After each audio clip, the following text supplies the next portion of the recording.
et no mis sa teed, kõik me peeretame ju. Et kõik sõprused ei peagi olema nagu igaveseks ajaks. Vaata, mul ei ole ühikas elamise kogemust ja kõiki nende lugude põhjal, mida ma olen kuulnud, ma ei taha ka seda, ma ei tahaks mitte kunagi. Issand, kui rets. Ja ma nuusutasin seda ja see ongi lõhnaõli, mis minu jaoks haiseb nagu kusi. Võib-olla mimmud käivad mehi otsimas endale jõusaalist.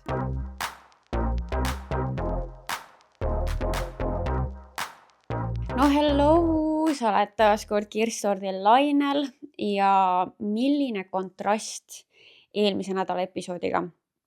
Kusjuures, kui sa ei ole veel kuulanud, eelmine episood oli eriepisood ja ma rääkisin kõikidest enda teadmistest siis teemal, kuidas tulla välja mustast august või kuidas ennast motiveerida.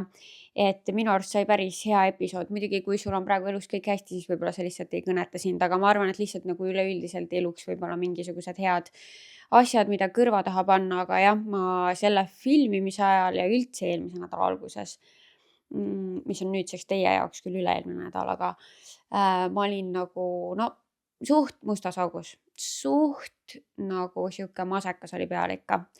Ja siis see eelmine nädal lõppes hoopis teistsuguste emotsioonidega. Et väga fun, pikk nädalavahetus oli. Ma käisin sõbrannadega väljas ja ma lihtsalt nagu nautisin ilma, nautisin elu ja kuidagi need vibesid olid lihtsalt nii head. Ehk siis ma sain nagu oma energia ka kuidagi ülesse ja ma tundsin, et elus liiguvad asjad ja kuidagi jah, nagu pühapäevaks ma olin nagu täiesti teises energias kui see, kus ma olin nädala alguses. Ja siis see siukene high vibration kuidagi nagu kandus nüüd mul siis sellesse nädalasse ka üle, et esmaspäeva hommikul, kui ma läksin jõuksi, siis mul oli siuke tunne, et ma teen kõik asjad ära. Ma tõstan kõik raskused ära, ma lihtsalt nagu nii palju energiat, et see oli siuke võimas tunne ja see oli tõesti nagu väga tore. Nüüdseks on küll natukene raugenud ja ma üritan ka nagu ikkagi hästi kahe jalaga maa peal olla, et ega see nendest rasketest olukordadest välja tulemine paraku ei ole tavaliselt siuke ülimalt lineaarne teekond, et nagu ainult paremaks, et ta on ikkagi nagu selline konarlik ja võib-olla kohati nagu Ameerika mäed. Ehk siis vaatame lihtsalt nagu päev korraga, mis elu toob. Mul on täna selline natuke ärev päev, sellepärast ma tunnen nagu, et aeg läheb nii kiiresti. Minu see nädalaajane üksinda puhkus muudkui läheneb ja ma tunnen, et ma pean ju enne seda igasugused asjad jõudma tehtud ja ma nagu mingi oma aega ei ole. Aga tegelikult ma tean, et ma saan ise endale loota, ma olen väga kohusetundlik, küll ma siis kuidagi võib-olla ka oma unetundide arvelt või kuidagi ma saan need asjad igatahes tehtud. Et proovin nagu vähem muretseda ja rohkem ennast ja elu usaldada. Ja veel üks hästi äge uudis on see, et ma olen minemas suvel Poola festivalile. Open Air festival toimub seal siis juuli alguses ja kui mul vahepeal oli juba täitsa lootusetu tunne, et ma ei saa minna, kuigi seal on esinejad, keda ma väga tahaks näha. Ja üldse nagu see vibe ja see kogemus, et minna kuskile mujale festivalile ja kõik see on nagu nii exciting ja päris kurb oli nagu see hetk, kui ma vaatasin otsa tõsiasjale, et mul ei ole kellegagi minna. Aga nüüd väga huvitaval viisil see probleem lahenes, et ma olen minemas ühe oma jälgijaga ja see on täiega äge ja ma arvan, et saab olema väga fun ja me nüüd just bookisime ööbimise ära, nii et asi on kindel, see on makstud. Mul küll ei ole veel piletit ostetud ja lennupiletit ka mitte, aga küll need ka jõuab osta. Ehk siis suvel ma lähen vähemalt 2 festivalile, kui siin just midagi veel ette ei tule. Ja siis meil on veel pestikatega üks kontsert Helsingis või ma ei tea, kas seda saab kontserdiks. No igatahes jah, no ma ütlen ikka kontsert. Helsingis igatahes on meil planeeritud. Nii et tuleb, ma arvan, väga põnev ja äge suvi ja see annab ka nagu täiega siukest, noh, ma ei tea, see toob kuidagi elu mu sisse, kui mul on mida oodata ja praegu mul on täiega palju asju, mida oodata. Mul on juba terve maikuu on nagu booked and busy ja siis nüüd juba ikkagi vaikselt tuleb sinna suvesse ka aina rohkem plaane ja ma olen väga-väga elevil. Ja etteruttavalt ütlen siis teile ka siin juba, et suvel kindlasti tuleb ka podcast'iga paus, et ma tahan tõesti puhata, ma sisendan iseendale kogu aeg ka seda, et nagu puhkuseks ma ei pea alati minema välismaale, vaid ma pean oskama iseenda tööandjana endale puhkust ka lihtsalt anda, isegi kui ma olen siinsamas Eestis. Ja mis oleks veel parem aeg seda teha, kui mitte suvi. Ehk siis ma arvan, suvel tuleb natuke pikemat sorti paus ka, aga ma arvan, et meil kõigil on nagu mingid omad tegemised, et siis te ei jõua nagu liialt palju loodetavasti puudust tunda või samas veits peate ikkagi tundma seda puudust, et te tahaksite alati tagasi tulla. Aga küll ma siis sellest kõigest räägin lähemalt ka siis, kui see aeg juba lähemale jõuab. Ja tänaseks peasponsoriks on meil Northern Beauty, kelle poolt läheb siis kingituseks üks väga-väga äge toode. See on minu praeguse aja lemmik näohooldusavastus. Ehk siis ühele häälsõnumi saatjale läheb siis nende Face Pro selline masin, ma kohe näitan seda natuke lähemalt. Selline näeb siis see masin välja ja siin on siis ühel pool selline harjas justkui silikoonist, millega siis saab õrnalt nägu koorida ja puhastada ja teisel pool on siis selline otsik, ma panen ta korraks tööle ka, kus on punane valgus ja ta läheb soojaks ja sellega saab siis seerumeid ja kreeme näole kanda, et nad imenduksid veelgi paremini. Ja ausalt, mina ei tea vaata sellest tehnoloogiast mitte midagi, aga midagi see masin teeb, et su nahk on pärast selle kasutamist, nagu sa oleksid näohooldusest tulnud. Hästi värske, selline plamp, ilus, hästi sile. Reaalselt, ma ei tea, mida see teeb, aga see midagi teeb niimoodi, et sa tunned seda erinevust. Ma ütlen ausalt, mina tundsin seda erinevust juba peale esimest kasutuskorda. Ma ei tea, kas see on tõesti nagu, et kõigil on niimoodi, aga mulle väga-väga meeldib see masin, sellepärast, et nagu ma ütlesin, ma reaalselt tunnen erinevust. Mu nahk on lihtsalt nagu beebipeppu. Nii pehme, nii siidine. Mu nahk nagu muidu ei ole selline. Ehk siis 11 saab endale ka selle masina, aga teistele, kes võib-olla ei ole häälsõnumit saatnud, kellel sellist võiduvõimalust praegu ei ole, siis saate kasutada koodi KAISA. Et sellega saate siis Northern Beauty e-poest soodukat. Nii et kasutage aga koodi, vaadake, neil on palju põnevaid näohooldustooteid ja masinaid, Medicube'i müüvad nad, et kui sul on mingisugunegi kas nahaprobleem, tahaksid mingit põnevat lisa enda rutiini, tahaksid paremat hoolt kanda enda näonaha eest, siis see on see koht, kuhu minna, Northern Beauty. Ja teiseks sponsoriks olen mina ise. Ma olen pannud välja 2 kingitust. Üheks kingituseks on siis selline Rich Argan Oil eliksiir juustesse. Midagi, mis muudab su juuksed hästi siledaks, siidiseks, pehmeks.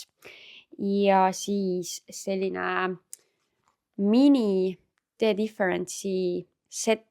On nagu siuke püramiidikene ja siin on 3 erinevat väikest toodet sees, et saaksid testida, katsetada või miks mitte mingile reisile või festivalile need tooted kaasa võtta. Et selline väike komplektikene ja siis 3. häälsõnumi saatjale läheb väike Maybellini komplektikene. Minu lemmik Grippy selline seerum primer, mis jätab naha õrnalt kleepuvaks, et meik haakuks sinna külge eriti hästi. Siis nende sädelev Sky High, ma arvan ka, et võib sellisteks suvisteks üritusteks väga äge olla. Ja üks minu lemmikuid huuletooteid Maybellinilt on siis see Superstay Vinyl Ink. ja just sellises ilusas Barbie roosas toonis. Ta tegelikult nagu päris nii intensiivne ei jää, aga väga ilus roosa toon. Ja kui sa ei ole nagu väga suur roosakandja, siis kas või huule keskele natukene panna. Nii et sellised on siis meil tänased auhinnad ja kui sina tahaksid ka võita auhinda, siis pane aga oma häälsõnum teele kirstordil.com ja võid saata ükskõik mis teemal, ükskõik kas on mingi mure, küsimus, dilemma, võib-olla hoopis naljakas või põnev lugu, et kõik on oodatud kirstordil.com. Ja täna tuleb meil jälle selline segasuma suvila episood selles suhtes, et ma ei ole neid voice ette kuulanud, kuulan siin teiega esimest korda ja vaatame aga, mis meil ette tuleb. Hei Kaisa, mõtlesin siin natuke selle peale, et mis on olnud kõige naljakamad date'id minu elus ja meenus üks. Vana hea Tinder. Match isin seal siis ühe kutiga, kes oli, tähendab, on siiani ilmselt muusik. Kuna meil oli hästi palju ühiseid tuttavaid, siis kuidagi tundus, et see on, et ma nagu tunneks teda juba varem. Nii et saime siis tema juures kokku, vaatasime filmi, üks asi viis teiseni ja läksime siis õhtul öösel magama. Ja ma kuidagi nagu, ma ei tea, üritasin teda kaisutada või midagi. Ja siis ta natuke lükkas mind eemale ja ma sain aru, miks. See haisupahmakas, mis sealt tuli, see võttis mu hingetuks. Ja ma mõtlesin, et mida ma teen, nagu kas ma teesklen, et ma ei tunne seda või kas ma nagu, mida on sellises olukorras teha, sest see on enda jaoks ka nii kohutavalt piinlik. Ja ma lihtsalt terves öö ei suutnud magada, sest minu jaoks oli nii šokeeriv. Ma saan aru, et inimene ei saanud nagu seda ilmselt kuidagi võib-olla sel hetkel kontrollida, aga see oli lihtsalt nagu niivõrd piinlik. Ja jah, siis ma olin lihtsalt seal terve öö üleval ja kuidagi tundus, et okei, siit nagu mitte midagi kindlasti ei tule. Ja suht nii oligi, et ega hommikul ta soovis, et ma kiirelt läheks sealt minema ja mina läksin, pidime veel rääkima, aga ta ei ole mulle mitte kunagi enam kirjutanud. Nii et jah, ta peeretas esimesel date'il voodis ja ghostis mu. Oh my god. See lugu tekitas minus kahetisi emotsioone. Ühest küljest naljakas. Teisest küljest nagu selline, et jah, et mis sa teed, kõik me peeretame ju. Kõik inimesed siin maamunal peeretavad reaalselt, on ju. Ja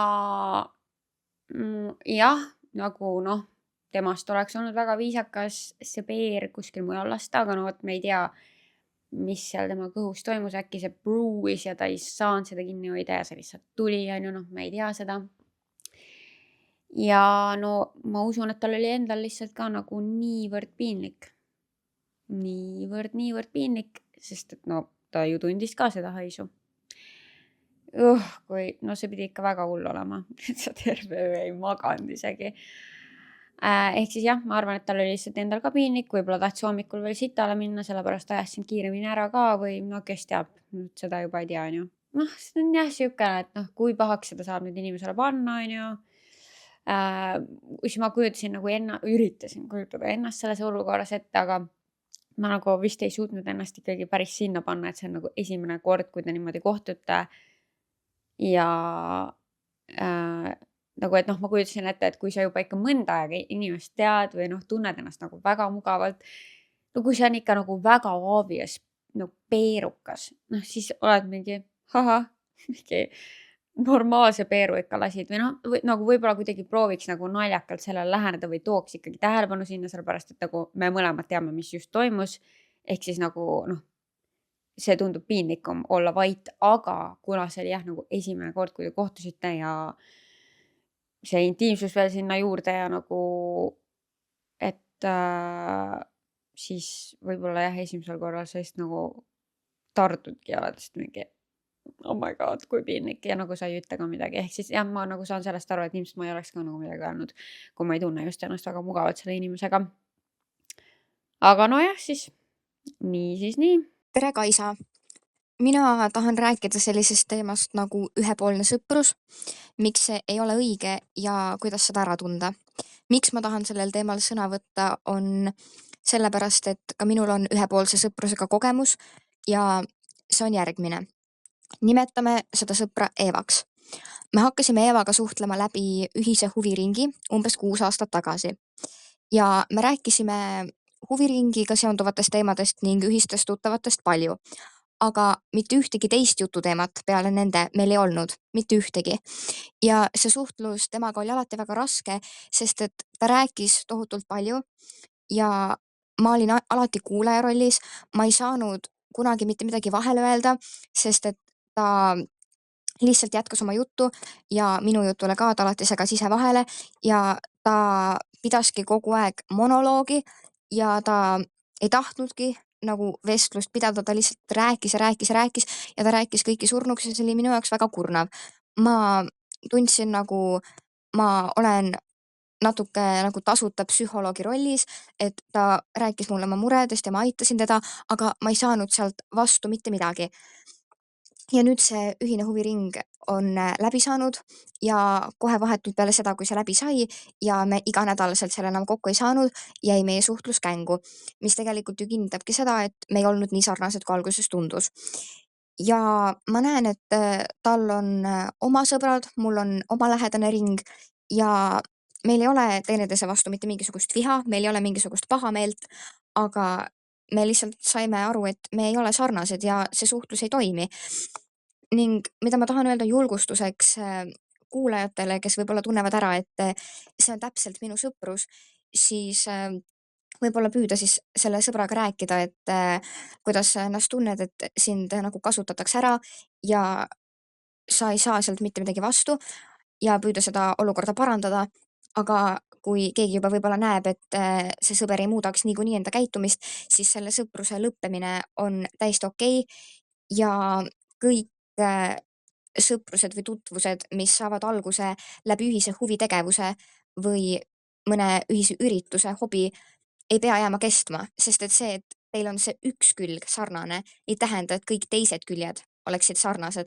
Minul Eevaga olid kõik teised küljed täiesti kardinaalselt erinevad ja kui keegi võib-olla tunneb ära, et see sõber olen mina, siis ka proovida natukene rohkem oma sõpradel olemas olla, sellepärast kuna teisele poolele on sellise sõbraga suhtlemine väga raske, kes kogu aeg tahab midagi, aga ise olemas ei ole. Ja üldiselt sõpruste lõppemine ja läbisaamine on asjade väga loomulik käik ning mitte ükski sõprus ei pea kestma igavesti, eriti kui see sõprus ei ole isegi kahepoolne. Ning ma võin lubada, et absoluutselt igaühele jõuavad elus teele ka need inimesed, kes saavad aru, et nad peavad ka panustama ja ühepoolne sõprus ei anna kunagi nii palju juurde kui õige kahepoolne sõprus, kus su sõber saab aru, et ka tema panus on oluline. Aitäh! Väga hästi sõnastatud häälsõnum. Ma nõustun absoluutselt kõigega. Võib-olla ega ma siia väga palju, issand, mul on midagi silmas. Aga ega ma siia nagu väga palju ei oskagi lisada, kui siis võib-olla seda, et paraku kipub olema nii, et kui inimesel on juba niivõrd vähe, mis see self-awareness eesti keeles on? See iseenda analüüsivõime on pigem madal, et siis seal see muutumise võimalus on ka pigem madal, ma ütleksin. Sest et kui inimene oskab juba nagu iseennast kõrvalt näha, vaadata, kuidas ta suhtleb, siis ta juba muudabki seda, aga kui on selline inimene, kes ta ainult tema räägib, sina oled ainult kuulaja rollis, on ju, ta isegi ei pane seda, kas siis ei pane tähele või teda ei koti, siis isegi kui sa sihukese inimesega sellest räägid, siis on suur võimalus, et paraku midagi ei muutu. Aga alati tasub proovida.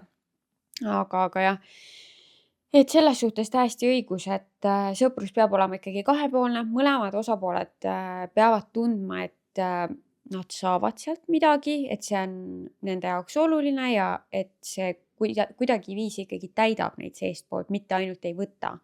Et muidu see on tõesti lihtsalt nagu võtab ainult energiat ja sa tunned ennast pärast sellist suhtlust tühjana, et see ei ole sõpruse eesmärk või kuidas sõprussuhe peaks sind tundma panema. Nii et igal juhul, kui keegi ennast ära tundis, et ta on sellises olukorras, siis tasub midagi ette võtta ja noh, ilmselt see ettevõtmine tähendab sellise inimesega suhtlemise vähendamist, aga nagu ma alati ütlen, rääkida võib inimesega alati.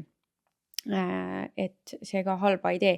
Ja sellega nõustun ka, et kõik sõprused ei peagi olema nagu igaveseks ajaks ja mõnikord see ongi väga tore, kui on mingisugune ühistegur, mis ühendab, kas või siis mingiks ajahetkeks elus ja siis mingi aeg see sõprus lõpeb, et kõik need sõprused ja sellised kogemused elus ikkagi rikastavad meid ja annavad meile midagi juurde. Nii et täiesti nõus. tere, Kaisa! Mina olen järjest sinu podcasti osi nagu kuulanud, et ma ei tea, kas sul on selleteemaline episood juba olnud või mitte, aga mõtlesin ikkagi, et on tore lugu, mida jagada. Äkki utsitab teisi ka oma partneritele toredaid asju korraldama. Ehk siis minu saladus partneri ees oli siis selline, et korraldasin talle üllatus sünnipäeva nii-öelda juubelit siis ilma talle ütlemata.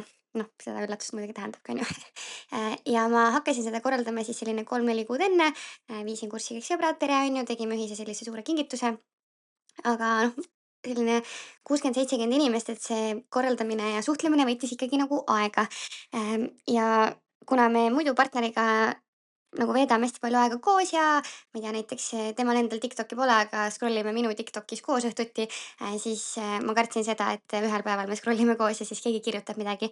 Ja ma võtsin siis oma need nagu notification'id täitsa nagu maha mingi Instagramis, Facebookis, igal pool. Ja noh, ma muidugi põhjendasin talle ära, et lihtsalt on tööasju nii palju, et ma ei viitsi kogu aeg sellega tegeleda. Tal oli see fine, sest et ta ei ole ka selline suur sotsiaalmeedias olija. Aga kui see juba kestis nagu mitu kuud niimoodi, et mul ei tulnud üldse notification'id, aga ma tegelikult telefonis olin päris palju, sest et asjatamist ta nagu asjad tahtsid ja kui ma muidu olin nagu ikkagi avatult tema ees telefonis, siis ma ikkagi pidin kuidagi nagu salaja ka olema, et mõnikord ka õhtuti ajama asju, näiteks kui ta oli kodus. Et juhtus olema selliseid olukordi, kus ma siis noh, üritasingi seda salaja teha, aga ühel hetkel ta muutus nagu kahtlustavaks, et kuule, et mis nagu toimub, et sa kuidagi varjad oma telefoni minu eest.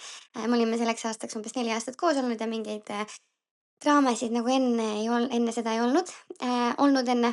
Ja ma kohe kartsin, et okei, ta kohe saab aru, et ma midagi korraldan, et ma selline suslik olen ka, et mulle meeldib neid asju teha. Aga kuhu tema mõte läks hoopis ilmselt siis ka tema varasemate traumade tõttu oli see, et ma kindlasti petan teda. Ja ta ikka täiesti nagu siiralt hakkaski kahtlustama, et ma petan teda, mistõttu ma ei saanud siis enam õhtuti peaaegu üldse nagu neid asju ajada, sest et ma ei tahtnud nagu õli tulle visata, on ju, aga ma ei tahtnud ka samas, et ta nagu teada saaks. Ja ühel hetkel ta nagu küsis ka, et kuule, et kas ma nagu, ma ei tea, et äkki näitad mulle oma telefoni, vaata, et nagu muidu me ei vaata üksteise telefoni ja siis ta ütles, et mul on nii paha nagu küsida, aga et mul on juba nii imelik, vaata. Ja siis ma nagu rahustasin teda, ütlesin talle, et ma luban sulle, et ei ole mitte midagi, aga et ära praegu vaata. Ja noh, ma ei tea, miks või kuidas ta ei hakanud selle peale ka kahtlustama. Igatahes lõpuks see pidu sai peetud ja täitsa üllatusega ma ta sinna kohale viisin ja ta oligi päriselt väga üllatunud. Ja siis ma kohe sealsamas nagu peol ütlesin ka talle, et näed, et sellepärast ma tegelikult salatsesin, et ei peta sind absoluutselt. Aga ta muutus väga kahtlustavaks. Et selline hea näide, kuidas väga hea ja äge üllatus võib hoopis paari suhtes sellise pöörde võtta, et hea, et lõpuks üllatuse pärast nagu lahku ei läinud, et ta liiga palju muretsema ei hakanud. Ja noh, jällegi ka hea, et ta mind usaldas vähemalt nii palju ka nagu petmise kahtlusega, on ju, et ta ise siis peale ei käinud, et ma oma telefoni näitaks või salaja minu telefoni ei vaadanud. Et peab ikka oma partnerit ka usaldama. Noh, usalda ja kontrolli on küll omal kohal, aga võib-olla ei tasu ka kohe kõige hullemat kahtlustada. Jah, mul ikkagi tekkis kahtlus, et äkki ta ikkagi käis su telefonis mingi aeg tuulamas. Et kui ta tõesti nagu tõsimeeli kahtlustas petmist ja sa veel ei näidanud ka talle oma telefoni, siis noh, eriti kui tal on võib-olla tõesti varasemast mingi trauma, tal on mingi kogemus selline olnud, siis ma ikkagi seda täiesti ei välistaks, et ta mingi hetk su telefoni vaatas ja võib-olla nägigi seal seda sünnipäeva korraldamist ja siis mõtles, et okei, ma olen veits saikar, pani selle telefoni tagasi ja sai aru, mis oli toimunud ja siis mängis üllatunut. Aga võib-olla tõesti ikkagi see usaldus sinu vastu oli nii suur, et isegi kui sa seda telefoni ei näidanud, siis ta uskus sind, mis on ka täiesti võimalik. Nii et no lõpp hea, kõik hea. Et tore jah, et seal enne seda pidu ei jõudnud mingisugust nagu suurt plahvatust tekkida või noh, et mingi täitsa nagu sihuke konflikt. Et või et lahku enne seda üllatust veel. Noh, siis muidugi sa oleksid ikkagi, kui sa oleks nii kaugele läinud, siis sa ilmselt oleksid ikkagi öelnud, et kuule, ma korraldan su sünnipäeva. Aga jah, nagu ma ütlesin, lõpp hea, kõik hea, nii et tore lugu. Aitäh sulle, et sa seda jagasid minuga. tere, Kaisa! Mul on rääkida üks lugu enda vanast ühikanaabrist. Nimelt see juhtus juba mitu aastat tagasi. Ma käisin siis ülikoolis ja elasin ühiselamus sellises vanat sorti, et meil oli nii-öelda üks välisuks ja seal sees oli 2 erinevat tuba ja meil oli 2 peale siis üks WC ja kraanikauss. Üks hetk siis enne septembrikuud tuli mulle siis sinna sisse elama ühikanaaber. Läksin siis viisakalt temaga kõike rääkima, ta oli no pigem vene keelt kõnelev inimene ja mis ta siis rääkis mulle, oli see, millest ma aru sain, oli see, et ta sai ühikakoha niimoodi, et ta kandideeris kooli, sai sisse sinna, siis ta kandideeris sinna ühikakohale, sai ühikakoha ja siis võttis koolist ennast välja lihtsalt selleks, et elada nagu ühiselamus ja elada selles suurlinnas. Minu jaoks see oli juba veits nagu red flag, et okei, et mis sa siis nagu tegema hakkad, et noh, enamus käivad ikkagi koolis ja teevad natuke tööd ka võib-olla, on ju, aga et lihtsalt tulla ühikasse niimoodi elama mingi räige skeemitamisega oli natukene veider. Siis jätkus muidugi see, et kunagi ta ei lukustanud välisust, mis tekitas selle olukorra mega ebaturvaliseks minu jaoks ja ma ükskord isegi kogemata lukustasin tema niimoodi toast välja, et ta tuli just duši alt, aga mina seda ei teadnud, kuhu tema läks ja keerasin ukse siis enda turvalisuse mõttes kinni ning siis ta tuli ja kõvasti koputas ja ei saanud aru, et miks ma ukse lukku keerasin.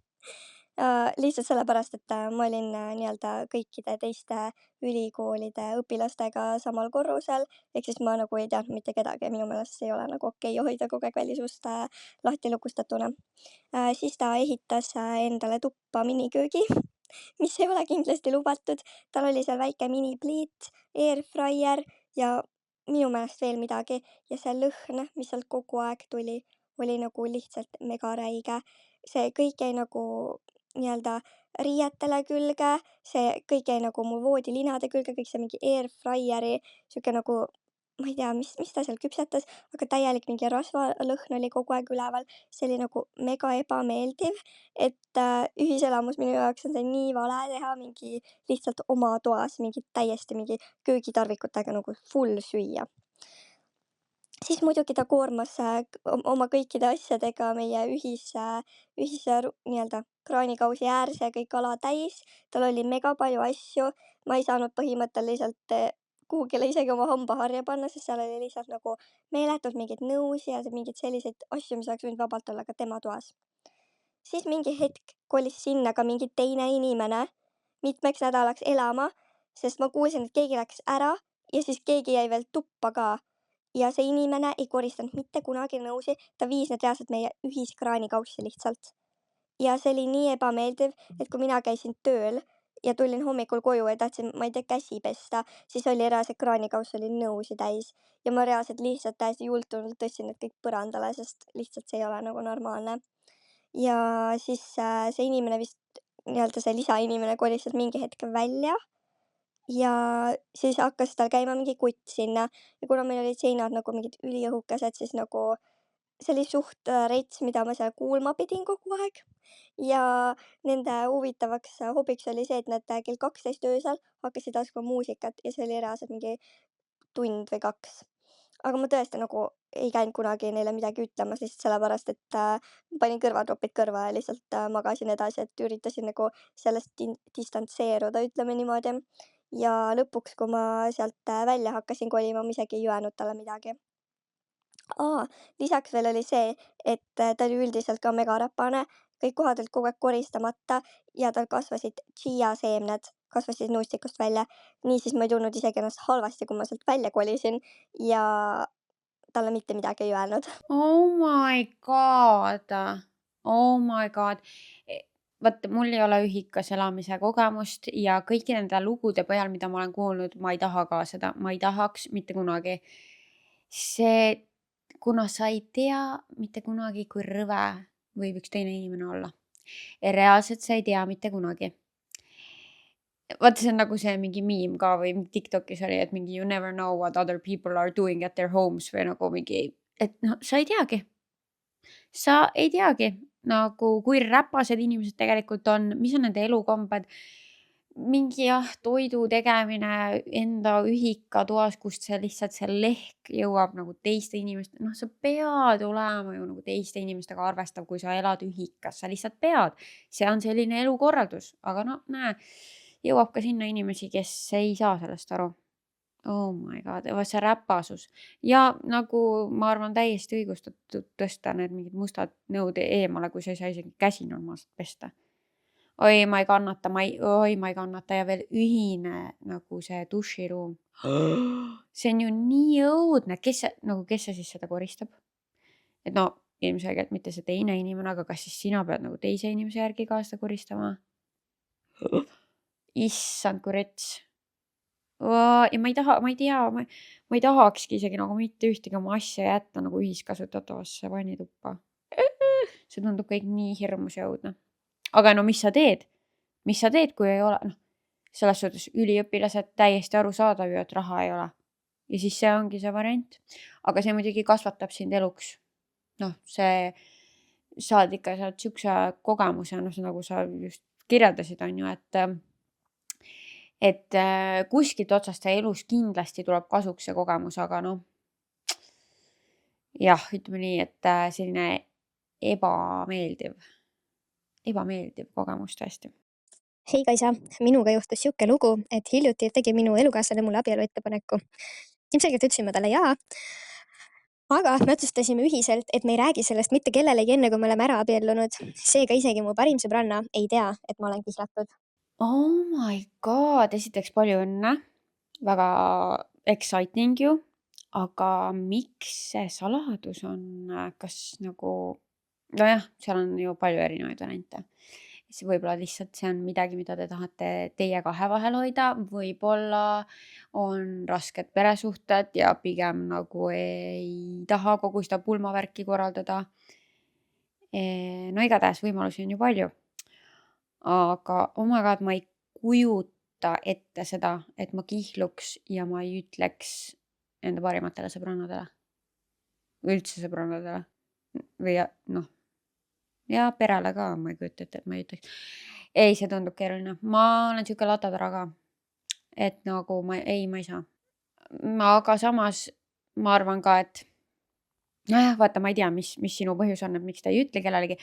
Aga näiteks isegi, kui mul oleks siuke olukord, et ütleme, et ma kihlun, me tahame abielluda lihtsalt nagu kahekesi, noh, allkirjad panna ja ongi kõik, on ju.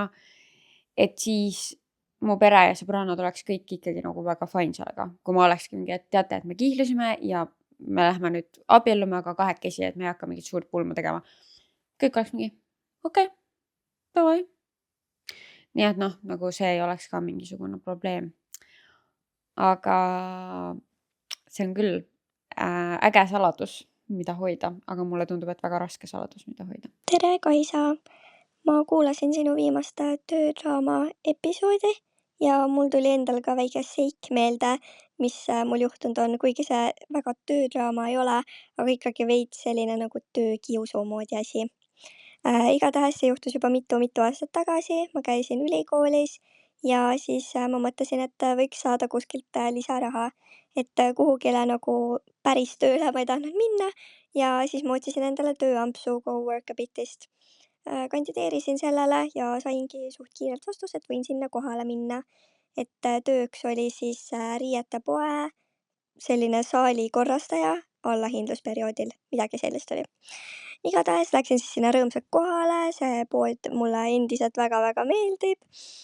ja siis mulle näidati see töö ära seal. Töö oli iseenesest lihtne, arusaadav, loogiline, et sellepärast ju tööamps saabki nagu olla, onju. Aga see nii-öelda töökiusu osa hakkaski tulema sealt, et kui mul oli vaja abi. Ja ma mõtlen seda, et nagu minu töö oli ju müügisaali korrastamine, onju. Aga väga paljud nii-öelda kliendid tulid sisse, nägid mind ja mõtlesid, et ülihea inimene, kelle käest nii-öelda abi hakata küsima. Aga kuna mind oli ju välja õpetatud ainult selle jaoks, kuidas seal mida korrastada, onju, ja kuhu riideid viia, siis ilmselgelt mina nagu eriti neid aidata ei osanud. Ja siis mul oli oleks olnud vaja abi siis nii-öelda päris töötajalt. Ja kui ma läksin küsima siis puhketoast nende päris töötajate käest, et vabandust, et mul on siin inimene, kes tahab mingit spetsiifilist riideeset, et ma ei tea, kuidas talle seda nagu leida, et kas te saaksite tulla, et ta räägib nagu vene keeles ka, et ega ma ei saa nagu väga eriti aru, onju. Ja siis nad olid nagu mingi ahahaa, mingi, et ma ei tea, saa hakkama. Ja siis ma ei pannud ust kinni ja astusin paar sammu eemale, siis nad olid nagu, hakkasid minu üle naerma ja ütlesid, et mida ta tuleb küsima siia mingi abi ja mingi pa. See oli nagu nii ebameeldiv, lihtsalt nagu mega ebameeldiv. Ja põhimõtteliselt ma ei saanudki seda inimest lõpuks aidata, sest lihtsalt keegi ei tulnud mulle appi. Ja ma ei tea, see oli nagu nii nõme. Ja siis üks juhtum oli vist veel sealsamal päeval, et üks noor tüdruk siis tuli nii-öelda otsima ühte kindlat mingit riideeset ja siis ma läksin jälle küsima, et kus ma seda nagu leida võiks, et äkki nagu keegi teab, kus see võiks olla ja mind suunati siis lattu, et mine otsi ise laost see särk ülesse. Ma läksin lattu, seal oli reaalselt mingi 5 inimest ja kui ma ringi vaatasin, oli seal nagu mega palju riideid ja mega palju kaupa. Ja ma olin reaalselt nagu niimoodi, mõtlesin, appi, kuidas ma selle nagu asja siit üles leian, mitte keegi ei aita mind, onju. Aga ma tahaks nagu inimest ise ka nagu aidata, ma tean, kui nagu nõme see on, kui sa lähed poodi, tahaks midagi leida, onju, et sul on vaja kiiresti ja sind lihtsalt ei aidata.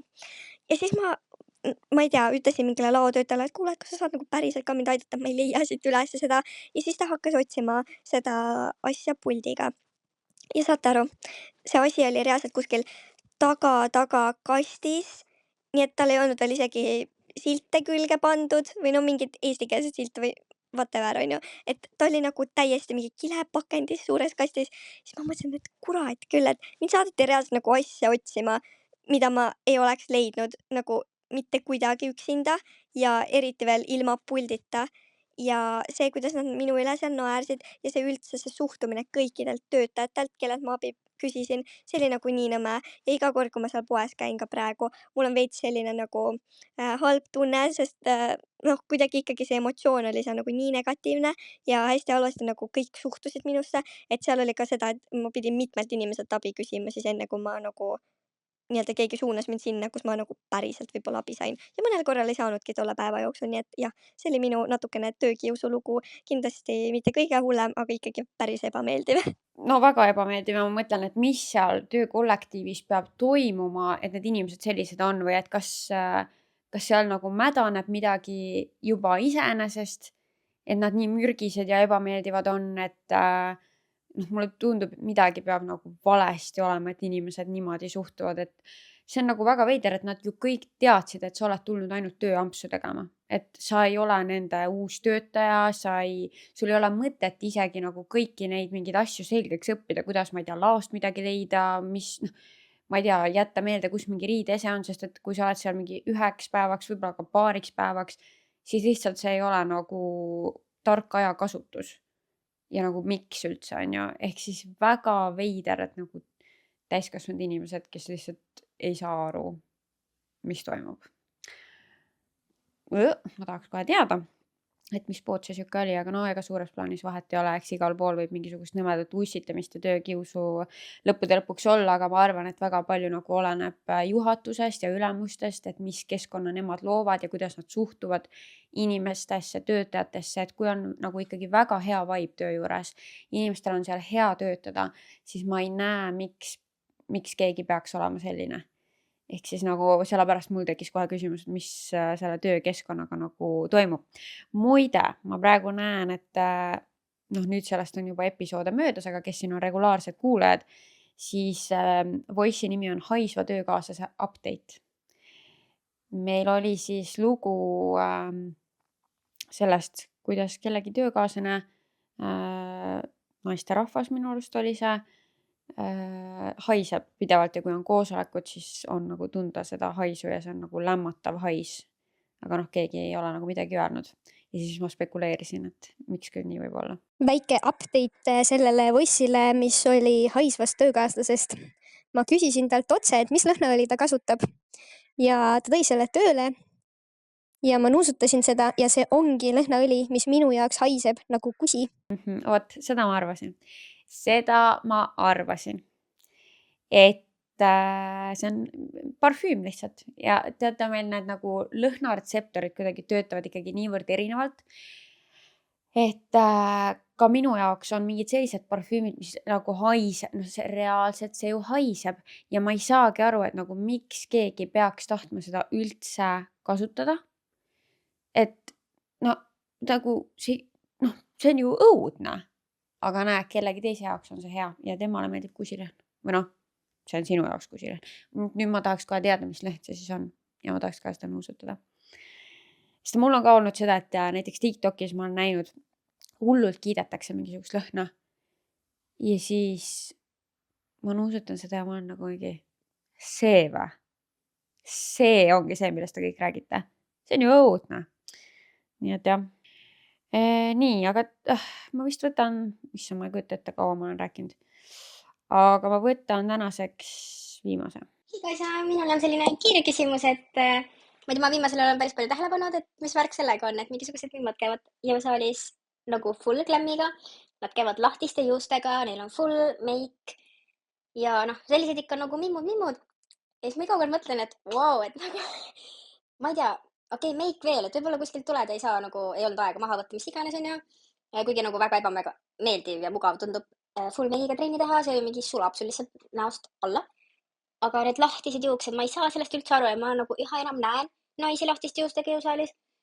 Nagu see on ju nii ebamugav või ma ei saa üldse aru sellest. Et ma ei tea, kas sa ise ka tähele pannud või mis sa arvad, miks inimesed niimoodi käivad jõusaalis? Jaa, ma ikka olen tähele pannud. Jah, selles suhtes ma olen ise ka kunagi full make'iga käinud jõuksis. Kui ma käisin õhtustel aegadel, siis mul oligi päevast oli make peal. Ma ei hakanud seda ennem jõuksi maha võtma. See ei seganud ka mind kuidagi. Nüüd ma käin hommikul, siis mul ei ole midagi näos. Ja mina ei saa ka nagu vist paar üksikut korda ma olen nagu niimoodi käinud, et ma panen ainult eest juuksed kinni ja siis need nagu tagant on lahti. Aga üldiselt ma väga ei saa nii käia, sest et mul on nii palav, ma higistan ikka juukses normaalselt. Ja lihtsalt need lahtised juuksed teevad asja ainult hullemaks. Aga ma tean inimesi, kes reaalselt nagu, okei, ei saa vist öelda, et ei higistagi. Aga higistavad lihtsalt nii vähe, et neid järelikult tõesti need lahtised juuksed ka nagu ei segagi. Ja ma ei tea, ega inimesed tunnevad ju tihtipeale ennast ilusamana lahtiste juustega. Ja kui nad sind ei sega kuidagi, jumala eest, on ju. Mõte, mis mul tekkis seda Voice'i kuulates, oli see, et võib-olla mimmud käivad mehi otsimas endale jõusaalist. Ja see on ju hea viis kohtuda kellegagi, kes on ka aktiivse eluviisiga, võib-olla heas vormis, on ju. Et siis sellisel juhul sa ju muidugi tahad hea välja näha. Et keegi sind märkaks seal. Nii et võib-olla sellepärast. Aga võib-olla inimesed lihtsalt tunnevad ennast niimoodi paremini ja ma ei tea, jah. Ma ei tea. Ma nagu, ma olen seda näinud, aga see mind isiklikult ei häiri, sest mul on täiesti kamagaks, kuidas teised seal jõuksis käivad. Vahel on naljakas näha neid poisse teksapükstega ja sokkis ka ja et nagu niuke natuke veider, aga lõppkokkuvõttes ma teen oma asja seal ja sa tee, mis sa tahad, on ju. Nii et need olid mõtted, mis mul tekkisid sellega seoses, aga siinkohal ma tänaseks lõpetan. Mis me siis nende auhindadega teeme kah? Ma annaksin ühepoolse sõpruse Voice'ile siis Northern Beauty Face Pro näohooldusvahendi. Siis ühe enda kingituse ma annaksin siis sellele Peerujutule. Ja teise enda kingituse ma annaksin siis Ühika jutu saatjale.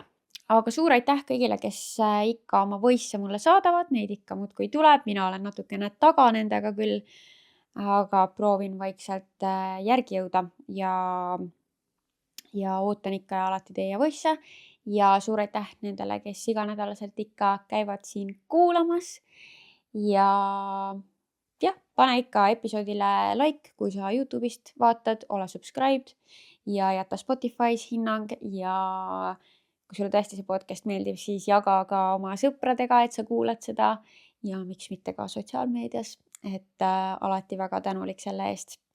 Nii et suur aitäh ja kuulame-näeme järgmises episoodis. Tšau!